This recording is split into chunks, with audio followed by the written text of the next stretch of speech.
Hello all, नमस्कार. तुमचं सगळ्यांचं माझ्या चॅनलवरती स्वागत आहे. तर आज मी बनवणार आहे तोंडलीची भाजी. तर यासाठी मी काय केलं आहे, खोबरं किसून घेतलं आहे आणि ते ग्राइंडरच्या भांड्यामध्ये त्यात लसूण, चटणी असं मिक्स टाकून दिलं आहे आणि ते दळून घेतलं आहे.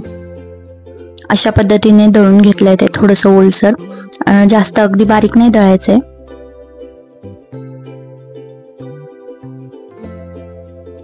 मी तोंडली अशी लांब लांब कापून घेतली आहे. नंतर एक कांदा घेतलाय, लसूण आणि कढीपत्ता घेतलाय फोडणीसाठी. मग कढईत 2 पळी तेल टाकलं. कढईत मी थोडं तेल टाकलं, त्यात मग मोहरी, जिरं, थोडं हिंग, लसूण, कढीपत्ता आणि कांदा ह्या सगळ्या गोष्टी मी एकत्र टाकल्या आणि ते थोडं तेलात होऊ दिलं. कांदा असा थोडासा गोल्डन ब्राऊन होईपर्यंत परतून घ्यायचा. त्यात थोडंसं मीठ घालायचं जेणेकरून कांदा लवकर शिजतो.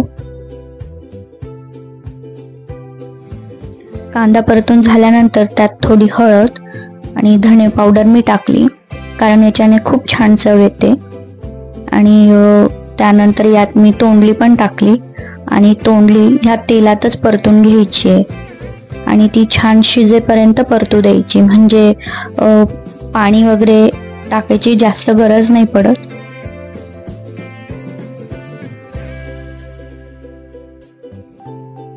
तोंडली छान मिक्स करून घ्यायची आणि वाफेवर एक 5-10 मिनिट ठेवून द्यायची.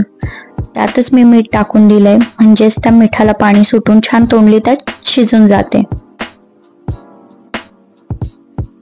आणि मग नंतर मी जे वाटलेलं जे मिश्रण होतं ते त्यात तोंडलीत टाकलं आणि मस्त मिक्स होऊ दिलं. एक 5-1 मिनिट ते परतून घेतलं आणि त्यानंतर वाफेवर ठेवून दिलं.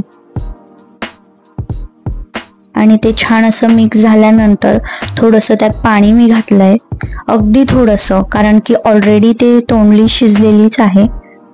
ते सगळं मिश्रण एकत्र व्हावं आणि ते सगळं कोटिंग प्रॉपर ते तोंडलींना लागावं, त्यासाठी मी पाणी घातलंय.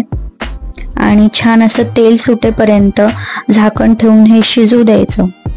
अशा प्रकारे अगदी सुंदर अशी ही तोंडलीची भाजी बनते आणि स्वादिष्ट लागते आणि चवीला पण खूप छान. आणि त्याला थोडंसं डेकोरेटिव्ह बनवण्यासाठी मी थोडीशी कोथिंबीर घातली आहे सगळ्यात शेवटी. जर तुम्हालाही आवडलं असेल तर नक्की ट्राय करून बघा.